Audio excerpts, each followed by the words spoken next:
워낙 그, 많은 책들을 요약해 놨기 때문에, 이제, 소리 잘 들려요? 예. 뭐, 여러 가지 뭐 논문이라든가 다 합치면 한 100편 넘겠죠. 그런 책들을 간단하게 요약했기 때문에, 전체적으로 이해를 하지 않으면 이제, 이것만 읽어서는 상당히 어려운 그런 형식의 책입니다. 그러니까, 우리가 또 푸코의 전문가가 아니니까 푸코의 책을 뭐다 사서 읽어볼 필요는 없고요.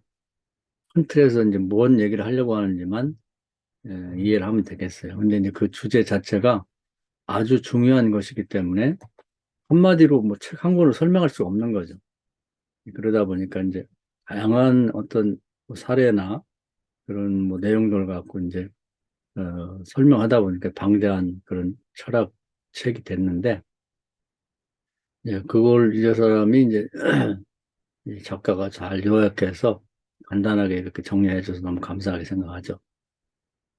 이제 거의 결론에 가까이 있는데요. 한 더 시간을 더 했으면 좋겠는데, 이제 뭐 다음 주는 이제 우리 종강이니까 다음 기회에 이제 또 부분 얘기를 못한 부분을 추가적으로 얘기하면 되겠고, 오늘이 이제 이 책에서 가장 중요한 이 결론에 해당되는 부분입니다.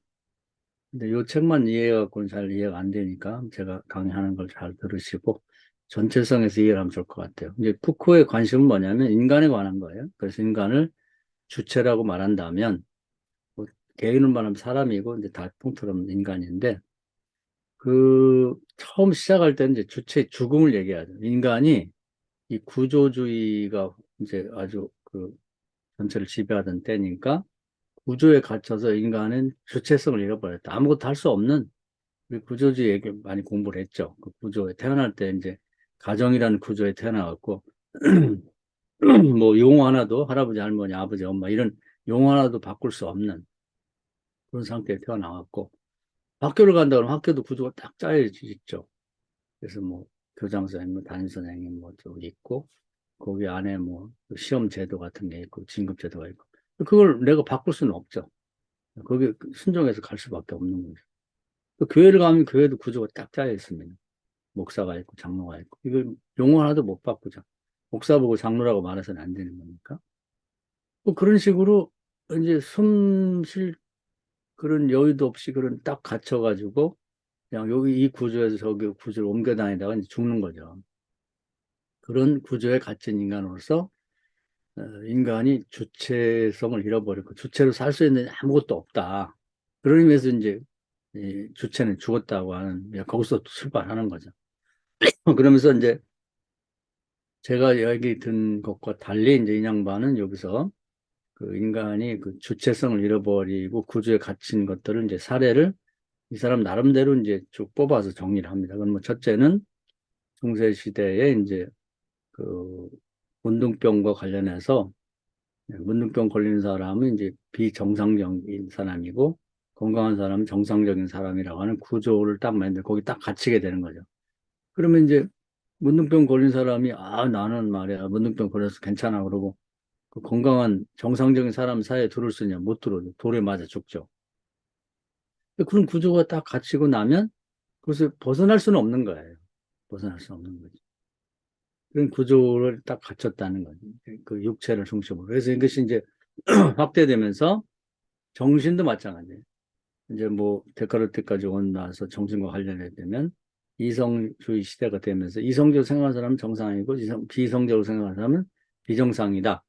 그래서 딱 갇히게 되고 거기서 이제 그렇게 외부에서 규정을 해봐. 넌 정신병자야. 이렇게 돼버리면 벗어날 수가 없습니다. 그때는 자유가 없는 거예요.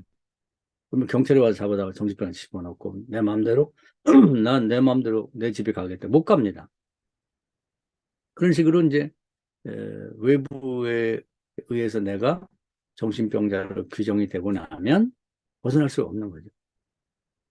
그리고 이제 그 다음에는 이제 법의 시대가 되면서 이제 법을 지키는 자는 정상이고 준법자는 정상이고 위법자는 이제 비정상이 돼가지고 지금도 전국에 감옥이 많죠. 거기다 갖다 집어넣게 되는 거다. 그래서 내가 마음대로, 내가 내 자유인데, 내가 주체적인 인간인데, 내가 밖에 나가겠다. 못 나갑니다. 새창살로 가둬가지고, 주는 밥 먹어야 되고, 일어날 때 일어나고, 잠잘 때 잠자야 되고, 이렇게 갇히는 거죠. 그런 구조에 갇혀 있는 거예요. 대표적인 사례를 얘기하면 이제 그런 식으로 우리는 구조에 갇혀 있다. 우리 구조주의 얘기하는 식으로 말하면 가정이라는 구조에 태어나서 학교라는 구조에 다니고 직장이라는 구조에 또 가고 직장도 딱 구조가 갖춰져 있죠. 정해진 시간에 출근하고 퇴근해야 되고 거기 이제 뭐 호칭이 다 정해져. 그래서 들어가서 내가 무슨 기계 부속품처럼 일하는 거지. 거기서 내가 뭐 회장님 보고 야 이렇게 말한다든지 그럼 그날로 잘리는 거죠. 그게 바꿀 수가 없다. 교회도 마찬가지다. 이런 식으로 과거의 구조적 입장에서 보면 그렇게 설명할 수가 있는 거고 이 좀 더 큰 그 외연을 넓혀갖고 이제 푸코는 중세부터 시작해서 인간이 어떤 어, 그런 베이스 그러니까 에피스템에 의해서 이렇게 구조에 갇히기 시작했는가 그런 것을 이제 보여주고 있는 거죠. 그리고 새로운 구조는 자꾸 생긴다고 그랬죠. 그래서 지금 이제 노인들이 되면 이제 자식들이 모실 수 없고 뭐 치매가 약간 오면 노인병이라고 그래갖고 이제 그것도 역시 이제 또 달리 이제 사회로부터 이제 구조가 이제 이게 형성이 됐기 때문에 과거에는 이제 그런 사람들을 이제 그뭐 무슨 그 노인병 요양원 같은 데 가두면은 나라에서도 저 불효한 놈 말이야 저거 갖다 잡아다가 감옥에 가더라고 이렇게 얘기를 했고 집안에서도 말이 안 된다. 저런 놈 어떻게 부모를 갖다가 저렇게 모시는데 이것이 구조화되고 나니까 당연한 것이 된 거예요. 지금은 이제 현명한 부모는 나이 들고 그러면 그냥 자식들한테 야, 나 요양원 보내줘라. 이렇게 말하는 사람이 그게 이제 훌륭한 부모가 돼버린 거예요. 어느 때부터는. 나는 내가 너희를 어떻게 키웠는데 나를 요양원에 넣는 나쁜 부모가 되는 거죠. 완전히 달라진 거예요. 구조라는 게 그렇게 무서운 거죠. 그래서 이제 주체는 이제 여기서 가장 핵심적으로 말하면 이제 뭐냐면 구조화된 거예요. 주체화된 거예요. 뭐냐면 본인이 의지와 관계없이 외부로부터 너는 이런 사람이다 하는 것으로 이렇게 규정이 되는 거죠. 규정. 주체적으로 내가 나 자신에 대해서 말할 수 없고 그래서 문둥병도 잘 걸리고 싶어 걸리는 건 아닌데 걸리고 나면 여기에서 너는 비정상이냐 낙인이 찍히듯이 외부에서 나를 그렇게 규정해 주는 거죠. 그러면 그 자기가 주체로서의 역할을 할 수 있는 게 아니라 그 주체화 되는 거죠. 그런 사람으로 외부에서 수동적인 인간이 돼버리는 거예요. 그 카테고리에 묶여버리는 거죠. 그리고 뭐 본인은 멀쩡하다고 하는데 또 저거 정신병자다 이렇게 낙인이 찍히면 근데 그걸 자기가 스스로 이렇게 규정하는 게 아니라 무슨 뭐 정신과 의사라든지 이런 사람들이 어, 당신은 정신병자니까 난 아니라고 그러면 아니, 내가 볼 때는 당신 정신병자야. 그렇게 외부에서 나를 규정해 버리는 거죠. 그 주체로서 할 수 있는 일이 없기 때문에 내 인생이고 내 운명임에도 불구하고 나는 그저 죽은 자나 마찬가지다. 주체라는 입장에서 볼 때. 주체는 죽었다는 걸 그래서 나오는 거죠.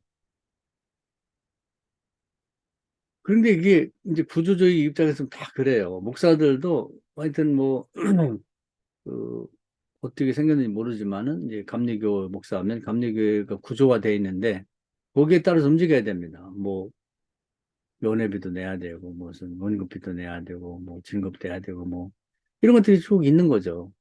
근데 그게 안 되면 이제 내쫓기는 거예요. 이런 식으로 이제 구조화되어 있다. 그러니까 좀 숨이 막히는 거고 우리 인생이라는 게 도대체 뭐냐 이런 의식을 가질 수가 있는 거죠. 그래서 이제 이게 벗어날 수 없는 운명의 굴레처럼 우리는 여러 구조라고 하는 것에 이렇게 갇혀가지고 그 구조를 옮겨 다니는 주체적인 일을 하나도 할 수 없는 주체는 죽은 상태다. 이게 이제 이 푸코가 처음 출발하면서 구조주의라고 하는 그런 입장에서 세상을 본 거예요. 사람을 봤죠.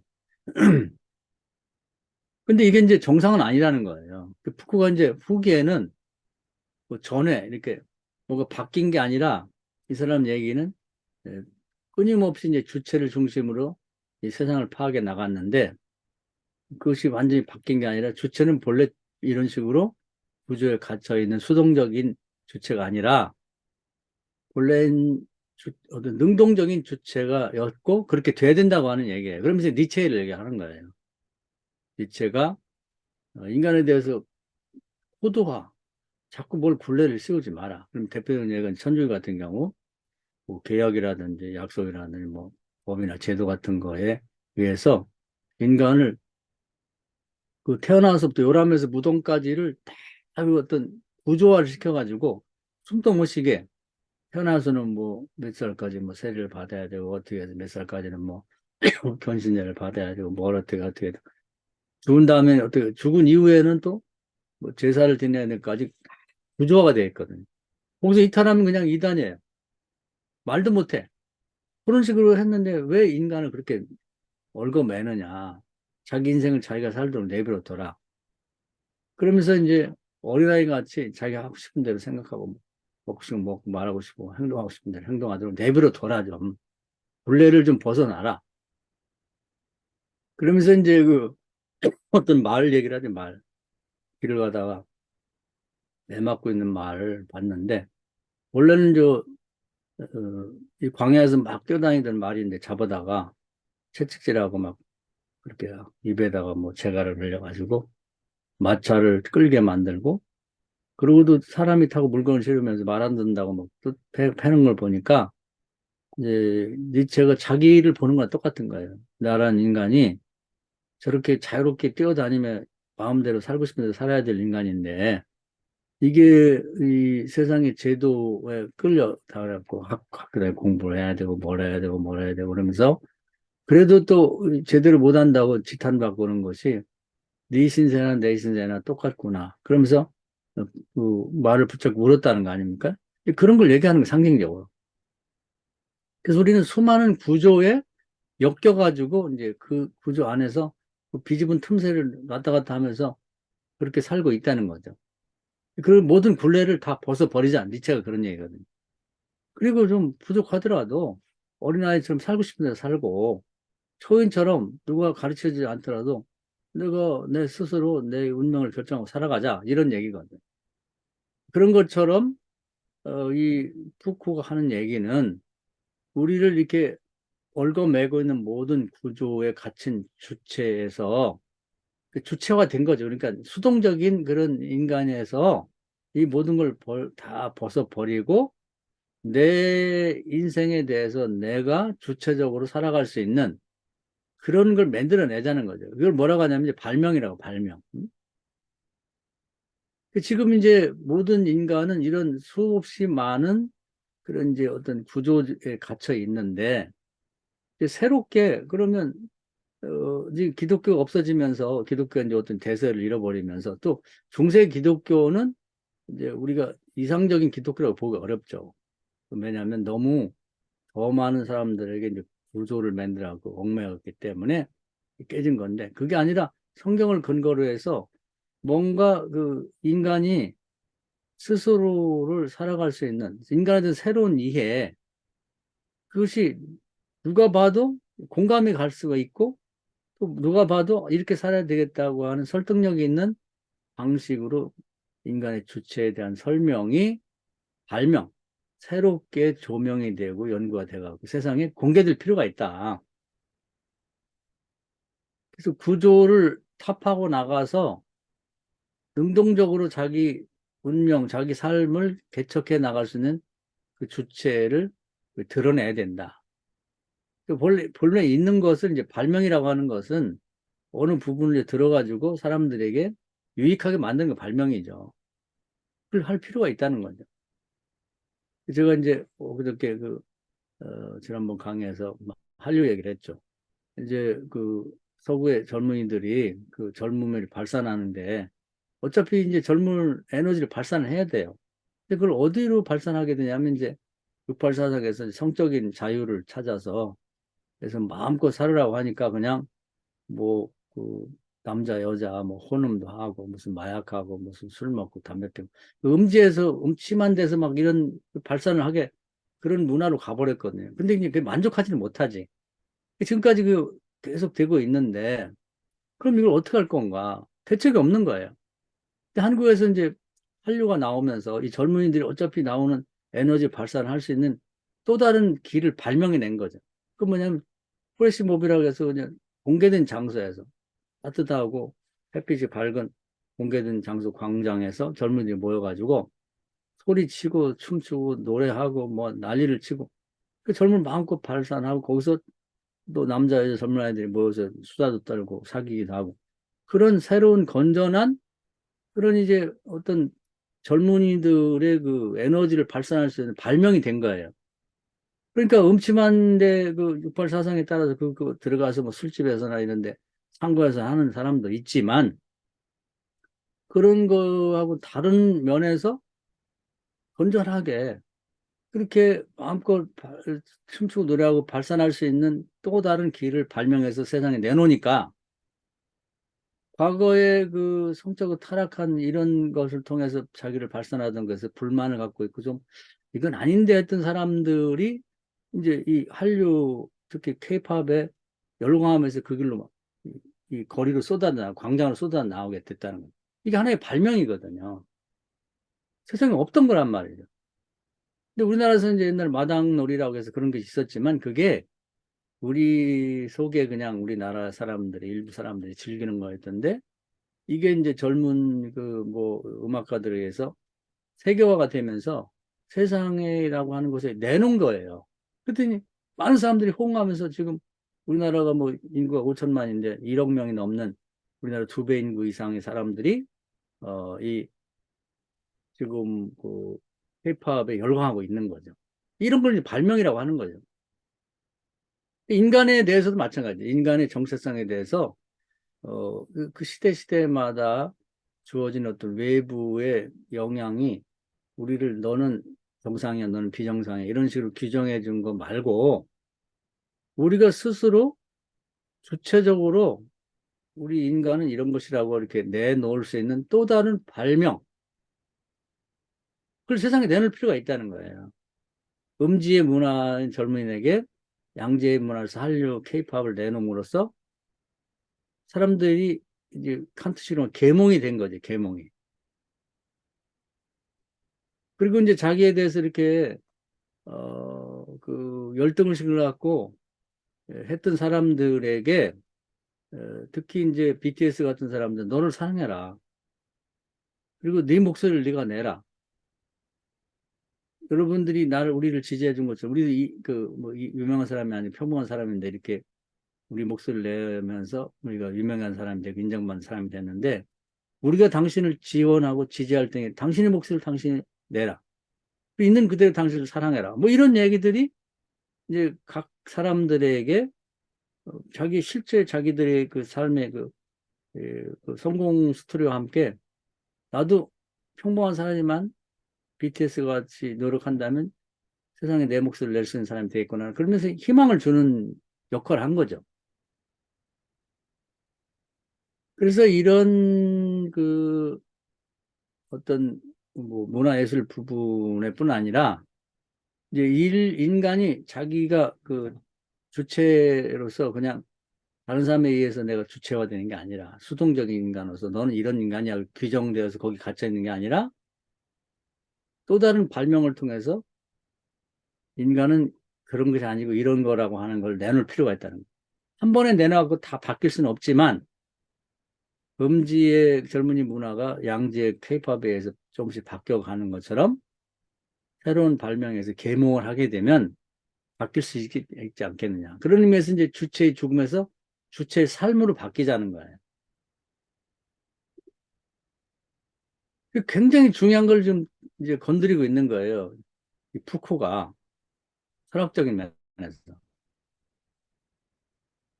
저는 이제 한류를 가지고 지금 설명을 드렸지만 이제 푸코는 뭘 갖고 얘기를 하냐면 인간을 주체로 했을 때 전반적으로 모든 걸 다 다룰 수 없기 때문에 인간의 성욕의 문제, 그 쾌락의 문제를 갖고 이제 하나의 사례를 드는 거죠.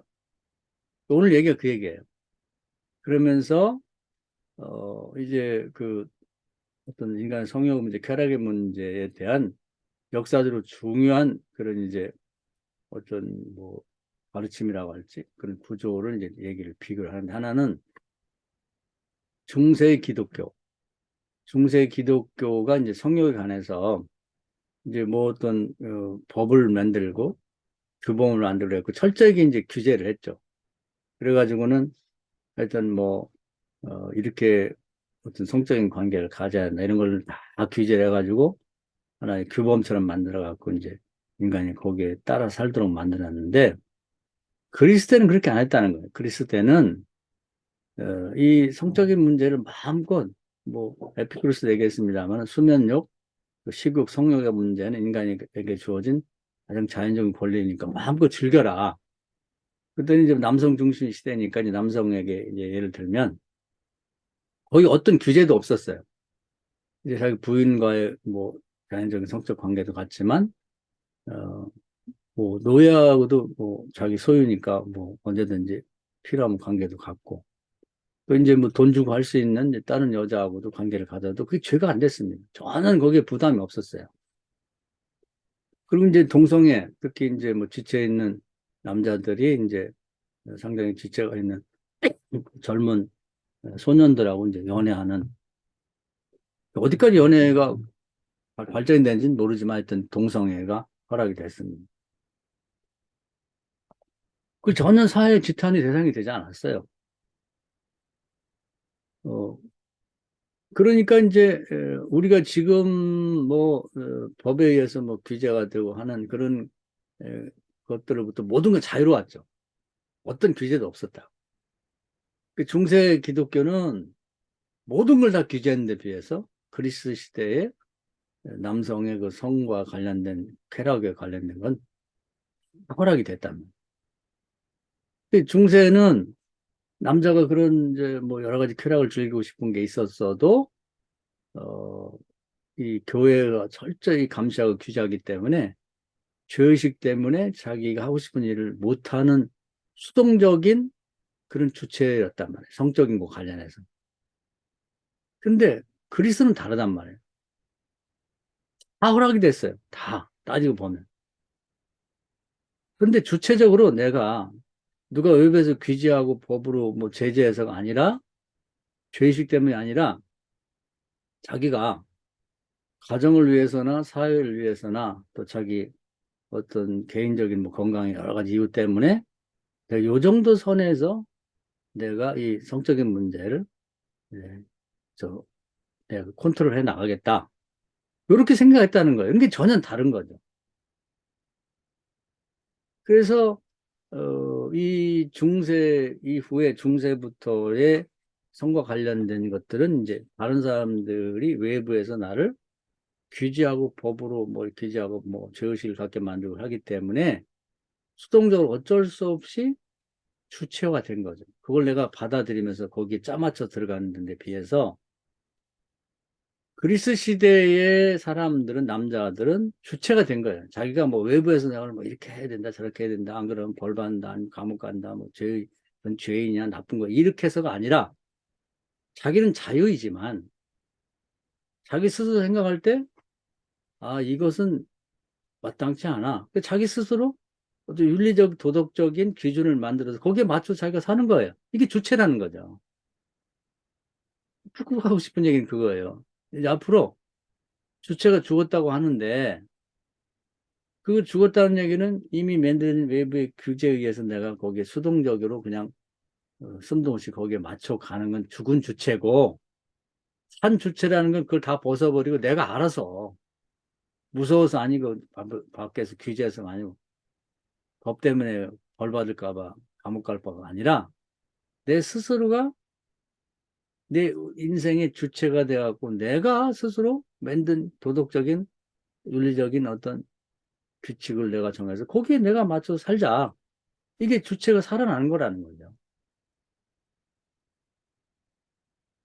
그래서 이제 이 성욕과 관련된 한 분야를 사례로 들어서 설명하는데 굉장히 중요한 얘기. 이제 이것만 알면 사실은 푸코 하고 싶은 얘기는 다 하는 거나 마찬가지예요. 그래서 이제 성욕과 관련된 부분만을 얘기했는데 이게 이제 뭐 어떤 법과 관련된 그것도 마찬가지입니다. 뭐 법이 정한 이렇게 하면 이게 어긋나는 거, 이렇게 하면 죄를 받고, 이렇게 하면 벌금 물고, 이런 게 아니라 내가 스스로 법의 굴레를 벗어버리고, 이 법이 정한 것보다 더 나은 어떤 도덕적인, 그 윤리적인 규칙을 내 스스로 정해가지고, 내가 거기에 맞춰 사는 거죠. 그러면 구조에 갇힌 인간이 아니라 구조와 관계없이 더 도덕적, 자기 운명에, 자기 미래 인생에 대한 구체적인 삶을 살 수 있다는 거죠. 그런 얘기를 하는 거예요. 그래서 주체가 죽었다고 그러는데, 그 왜 죽었는지에 대한 이제 설명을 쭉 앞부분 했고, 이제 그 후반부에는 어떻게 그러면 주체가 살아서 자기 삶의 주인이 돼서 살 수 있겠는가 하는 걸 얘기하는 거죠. 이제 그게 이제 니체식으로 말하면 이게 이제 어린아이 같은 삶, 초인의 삶이죠. 자기 스스로가 마치 신이 된 것처럼 누구의 간섭이나 규제도 없이 그들보다 더 나은 삶을 스스로 정하고 살아갈 수 있다는 거죠.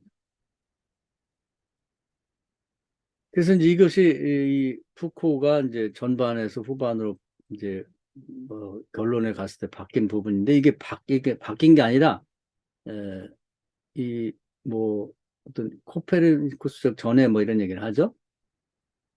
그래서 뭐 코페르니쿠스가 뭐 지구를 중심으로 해서 뭐 이 태양이 도는 게 아니라 태양을 중심으로 지구가 돈다 이런 식으로 해가지고 이제 칸트도 이제 뭐 그런 식의 어떤 어, 인식에 대한 인식론을 얘기를 했는데 이제 그 얘기를 코페르니쿠스적 전해라는 말을 많이 쓰게 되는데 이제 어떤 사람은 푸크가 시작과 마지막에 이렇게 전해를 했다는 전해한 게 아니라 원래 처음부터 의도가 처음에는 이제 그 구조에 의해서 인간이 죽은 상태를 설명하고 그 다음에는 이제 이 구조에서 벗어난 인간이 주체로 살 수 있는 그런 삶은 어떤 것인가를 설명하기 위한 앞부분 서론이고 뒷부분은 본론과 결론으로 나간 거지 바뀐 게 아니다 이 얘기를 하고 있는 거예요.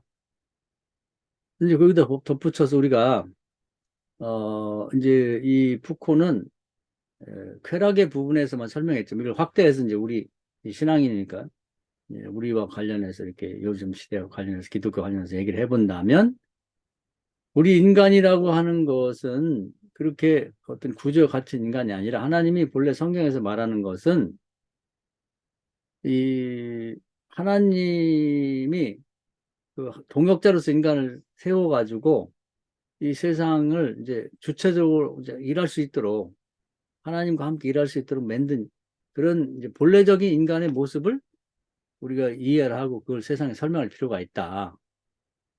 그래서 이제 예를 들면은 뭐 인간을 이제 외부에 규제해가지고 이렇게 만든 게 예를 들면 뭐 문둥병이 우리를 이제 정상적인 비정상적으로 나눴다 그러면 하나님 믿는 사람들은 이제 문둥병 자체를 하나님과 같이 동역해서 치료해 버리는 거예요. 그럴 수 있는 인간이라고 하는 걸 세상 사람들에게 그 발명이라고 할까요? 뭐 이미 있는 거지만 그 묻혀진 걸 잘 드러내서 보여주고 메시지를 전하고 실제로 그런 기적과 표적을 통해서 보여주는 거죠. 그래서 인간이 구조에 그냥 갇혀있는, 너는 문둥병자라는 구조에 갇혀있는 수동적인 인간으로 끝나는 게 아니라 이 구조 자체를 파괴해버리고 극복하게 만드는 그런 인간이라는 걸 보여줘야 된다는 거죠. 또 광인이 두 종류도 따지고 보면 뭐 귀신이 들린 사람도 있고 뭐 정적으로 좀 망상에 빠진 사람도 있지만 이게 이제 그런 구조에 갇혀가지고 있는 게 아니라 예수를 믿음으로써 하나님의 도움으로 이런 정신적인 질환이나 귀신으로부터 해방이 되어가지고 건강한 사람이 다시 될 수 있다. 이걸 보여주는 거죠. 그런 구조에 갇힌 게 아니라 구조를 자기도 벗어날 뻔을 다른 사람도 벗어나도록 도와줄 수 있는 인간이다. 그리고 법적으로도 마찬가지예요. 우리 법이라는 것이 갇혀 있지만 인간이 만든 법보다 더 세밀하고 또 수준 높은 하나님의 법에 따른 사람이 있기 때문에 그 법으로부터도 자유로운 그런 인간의 모습을 보여주는 거죠.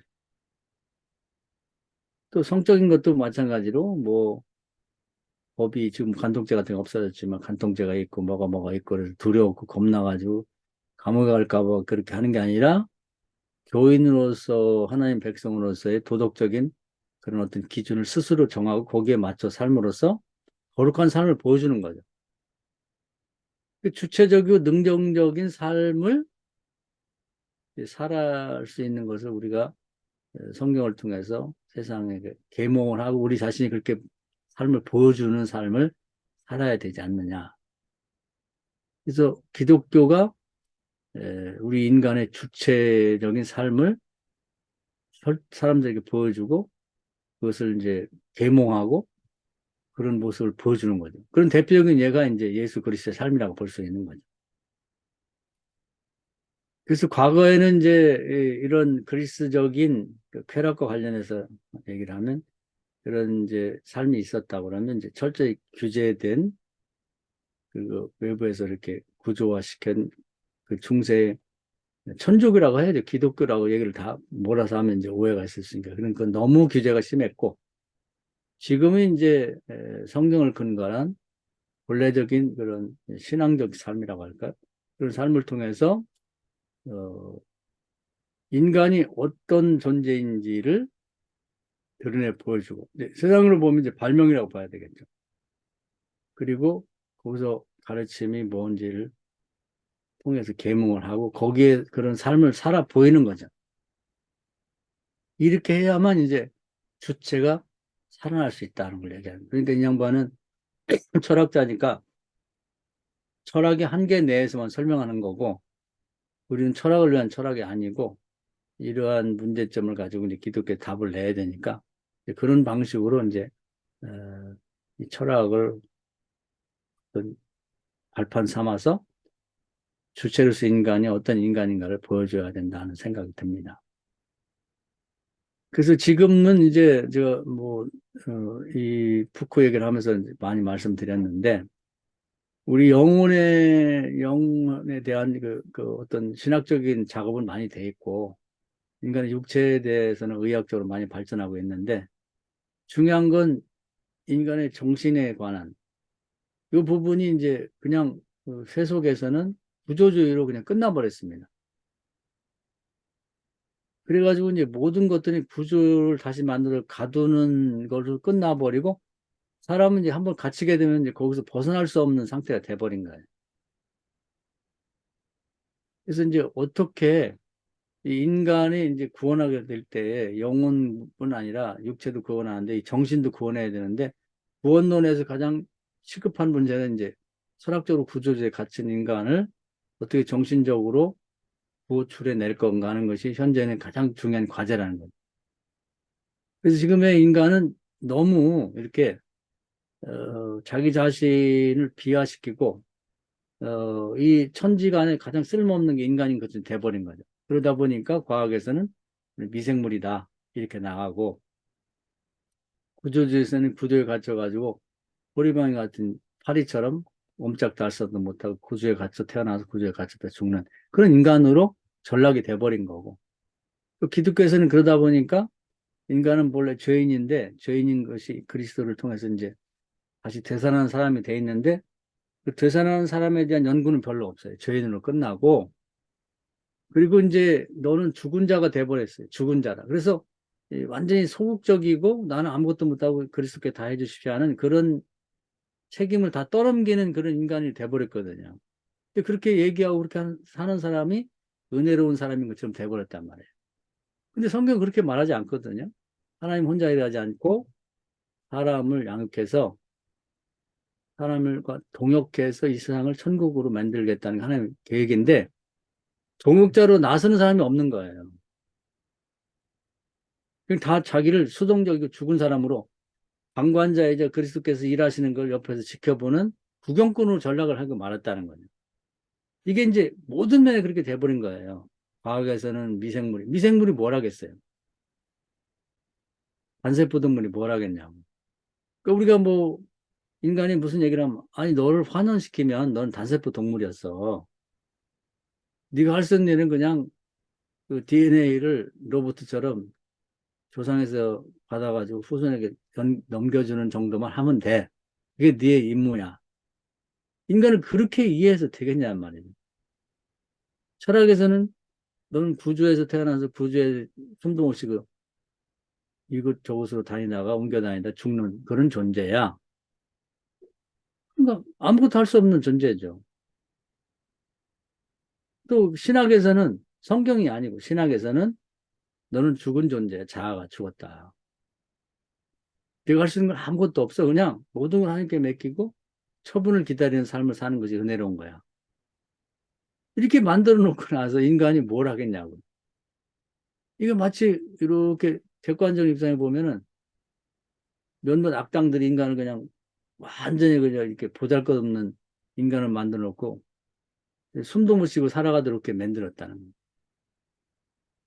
그러니까 이런 인간의 상태를 정신적으로 철학적으로 구출해낼 필요가 있다는 거죠. 새로운 발명이 필요하다. 마치 이 서구사의 젊은이들이 음지의 문화에 가둬놓어 있는 것을 그것과 전혀 관계없는 뭐 그걸 비난하는 게 아니라 비난해봐도 소용없는 거고 걔들이 또 막 난리를 치고 덤비니까 전혀 엉뚱한 방향에서 케이팝과 같은 이제 양지의 문화를 개발해서 그 사람들이 열광하니까 서로가 이제 이렇게 대립적인 입장이 현재 있는데 점점 사람들이 이제 두 개를 비교해 볼 때 케이팝 같은 양지의 문화가 젊은이들에게 유익하단 말이죠. 그걸 옮겨가는 거죠. 이 철학에서도 이게 필요하지 않느냐. 그 수동적으로 구조화된 인간, 숨도 못 쉬고 살아가는 인간으로 사는 것. 기독교에서도 그런 수동적인 기독교인으로 살아가는 그런 것도 이제 사람들이 뭐 또 좋아하고 그걸로 갈 수가 있고 지금 다 그쪽으로 가고 있어요. 뭐 소위 복음주의라는 사람들 다 그런 얘기를 하더라고. 그리고 이제 인간의 자유 얘기하면 자유주의 뭐 이러면서 매도를 하고 그러는데 성경에 과연 읽어보면 그렇게 돼 있냐 이 말이죠.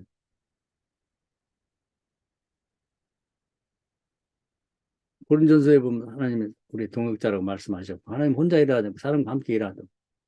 그래서 우리가 비록 하는 일은 적지만 대부분 하나님이 다 일하시지만 그러나 사람이 반드시 관여를 해야 된다. 제가 뭐, 출애굽 때도 많이 말씀드렸는데 홍해를 열을 때 비록 인간 전체를 대표해서 모세가 지팡이를 하늘로 든 것이 고작 사람이 한 일이지만 지팡이를 들었을 때 하나님이 그걸 신으로 해서 이 홍해를 열은 거거든요. 모세가 지팡이를 안 들었으면 홍해 열리지 않아요. 그런 식으로 하나님과 사람이 같이 동역해서 홍해를 열기도 하고 닫기도 하는 것처럼 사람의 역할이 절대적으로 필요하다는 거죠.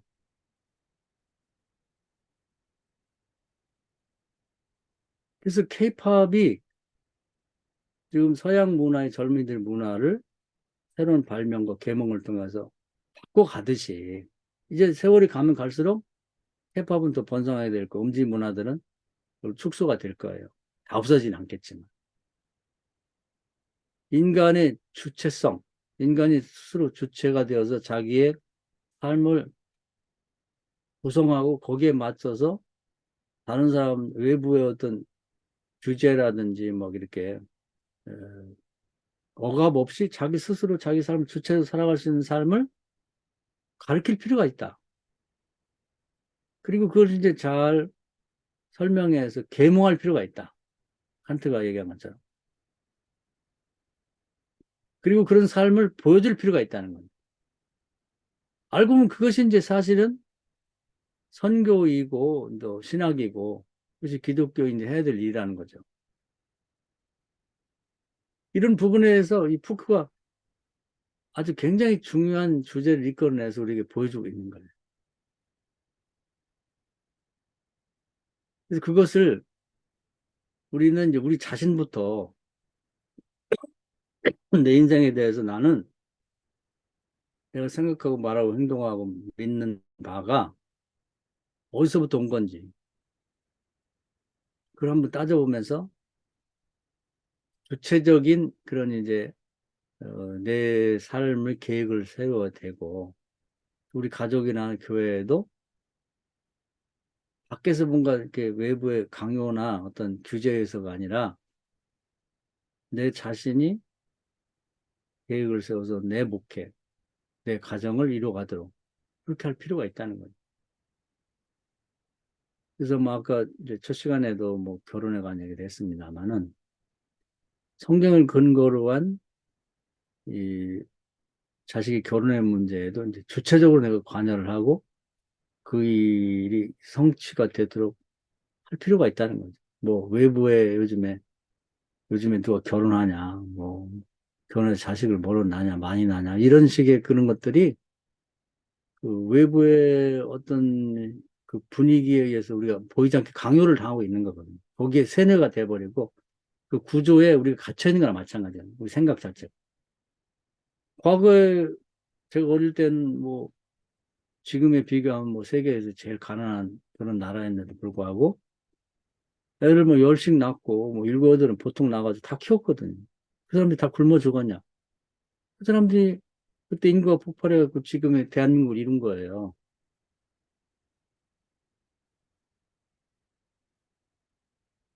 그러니까 우리가 도대체 왜 이렇게 우리의 그 생각하고 믿고 말하고 행동하는 바가 외부의 어떤 영향에 의해서 이렇게 구조화 됐는지를 한번 생각할 필요가 있는 거죠. 그걸 다 벗어버리고 내 자신과 우리 가족들부터 시작해갖고 우리 목회라든지 이런 삶을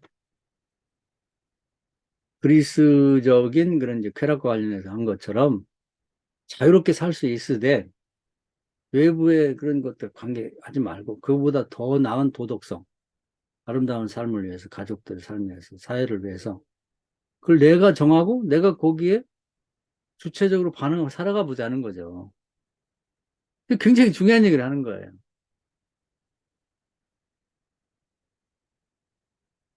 그래서 우리 각자는 나는 외부로부터 어떠한 규제와 법과 뭐 그런 처벌이 두려워서 나는 이런 삶을 살고 있는 걸 한번 깊이 생각할 필요가 있는 거예요. 그걸 다 벗어버려보자. 그래서 내 삶을 내가 발명하고, 그럼 각자 다를 수가 있어요. 내 가정의 삶도 내가 발명하고. 근데 목회도 내가 발명하는 거지. 교단에서 이렇게 해라 저렇게 해라 뭐 사회에서 뭐 교회는 이래야 된다 저래야 된다. 지네들 떠들거나 말거나 그건 자기들 자유고 이 시대에 맞는 목회는 이랬는데 내가 발명할 수 있는 거죠. 우리 시대의 가정은 이렇게 해야 된다 발명할 수 있는 성경을 근거로 해서 내가 그렇게 살아보고 또 다른 사람이 할 수 있으면 계몽하고 그렇게 살아보자.